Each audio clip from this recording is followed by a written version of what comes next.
Hello and welcome to Decoding the New Economy.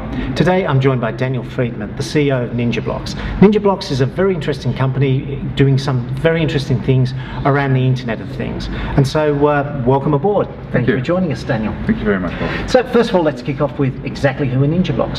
So NinjaBlocks is a consumer electronics company. We build hardware and software for connecting devices around your home and office to the Internet and the ways to control those devices. Right. So how do you do that? So right now we have a smart hub, which we've just kickstarted successfully, that we're looking to deliver in the middle of the year. This is a device that you plug into your home network, and it interfaces with a lot of different wireless technologies that you may have or are going to be buying products that you use in the future. It interacts with these devices using our open source sort of stack, and you're able to control it from your smartphone. But more interestingly, what we've developed is a mechanism for gesture control, so that you can actually use more natural hand gestures to be able to interact with your environment. Right. So with this, you can control your lights in your house, your lights, kitchen, air conditioners, heating, anything really. Yeah. What we're focused on more for gestures, I suppose, is being able to sort of swipe to your lights and dim them down or change the color, swipe to your air conditioner, turn the fan up, make it hotter or colder, things of that nature.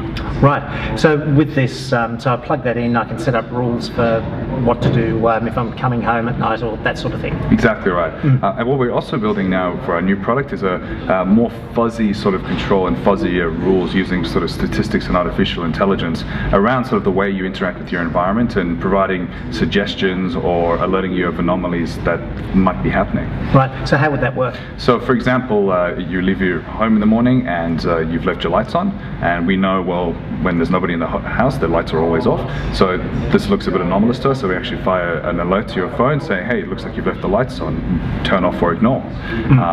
Things like that, where it's trying to be a bit more fuzzier and trying to interpret and ask you, hey, things look out of place here, what would you like to do about it? Right. So what sort of markets are you selling it to? So we're definitely looking at consumer market, early adopters, anyone with a smartphone or an Android is essentially who we're targeting. It's very much going to be a consumer product, and the road we have ahead of us is taking these advanced concepts and making it really simple and easy to use. Right. So which markets are you selling into geographically? Oh, so worldwide. Okay. So already we sell, our biggest markets are the US, UK, Australia and Germany, as well as various other places throughout Europe. We're very much a worldwide consumer electronics company. Right. And how did the idea of it come about? Well, the original idea and our first Kickstarter, which we launched in March of 2012, was this idea of providing hardware that could allow people to do sort of if this then that for devices. Right. Really simple rules to allow people who were tinkering with hardware, make it a lot easier for them. So we shipped this product, we got it into people's hands and let them play with it, and over the course of about 18 months we saw how people were using it, and we see what they were trying to do and what they were trying to build around their systems, and we took a step back and really looked at the whole field and saw what was currently missing out of the Internet of Things and what are the key elements or key features that need to be in, I guess, the smart home of the future. Right. So that's what you see NinjaBlocks as being, the control of the smart home of the future. Yeah, exactly right. Right. Now, you mentioned Kickstarter a number of times. Now, previously on Decoding the New Economy, we've spoken to a few people with failed Kickstarter projects. You obviously haven't failed with this. What happened when you did that? Well, I think the first one was very much a good idea, good concept, well presented, and really quite new, the sort of hardware, and we really sort of hook into a few interesting things going on at the time, or still are very much. For example, all the cases were 3D printed, everything was open source, the hardware was just sort of given to you in a more of a kit that you could play with.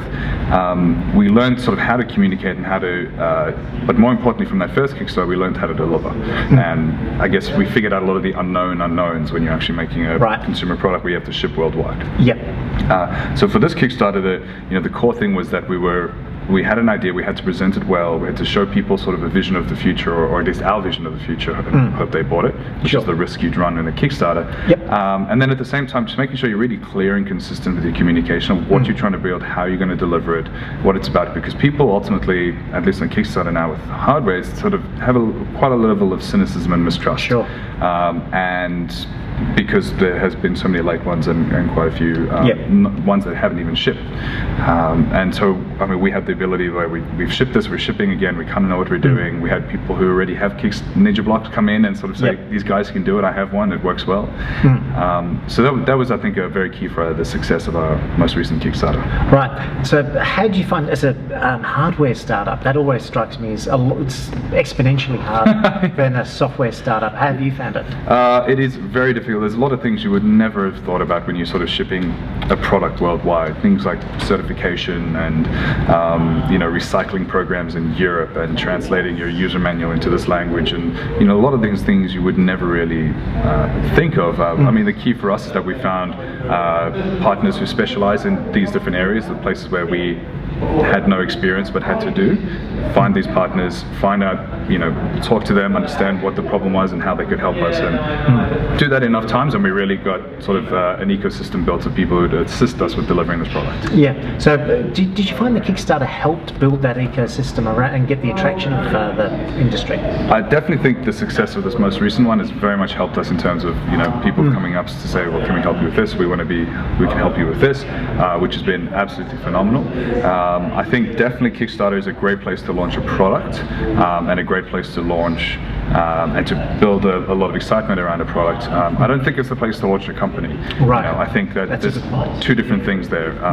Unless you're getting about $1 million or $2 million, like some of the larger hardware Kickstarters have, it's you have to find external funding elsewhere for the rest of your company, because there's if you were to price in everything you need to do to build a company from scratch to worldwide shipping into the price, people will be paying $600 for something that would be $200. Right. Or you get the idea around the numbers. It's a lot more if you had to price it all in. So you have to launch your product, and then deliver the product, bootstrap this product, and then work on building the business at the same time. Yeah. So where do you see Ninja Blocks going next, Daniel? Well, I mean, we'd love to. We're looking to raise another round of funding and really sort of expand our operation.